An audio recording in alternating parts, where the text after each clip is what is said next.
புதுவை குமரகுரு பள்ளம் பகுதியில் குடிசை மாற்று வாரியம் மூலம் கட்டி முடிக்கப்பட்டு பல மாதங்களாக பயனாளிகளுக்கு ஒப்படைக்கப்படாமல் இருந்த அடுக்குமாடி குடியிருப்பை கடந்த மாதம் லட்சிய ஜனநாயக கட்சி தலைவர் ஜோஸ் சார்லஸ் மார்ட்டின் நேரில் பார்வையிட்டு உடனடியாக பயனாளிகளுக்கு ஒப்படைக்க வேண்டும் என அரசை வலியுறுத்தினார்.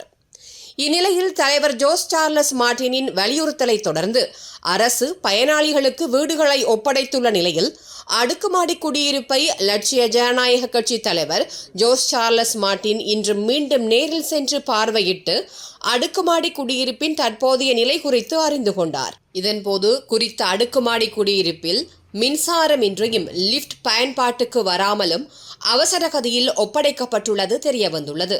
அரசு உடனடியாக இதனை சரி செய்து தர வேண்டும் என எல்ஜேகே தலைவர் ஜோஸ் சார்லஸ் மார்ட்டின் வலியுறுத்தியுள்ளார். அவருடன் பொதுச் செயலாளர்கள் பூக்கடை ரமேஷ், பிரபாகரன், மண்டல பொதுச் செயலாளர் சுரேஷ் ஆகியோர் உடனிருந்தனர்.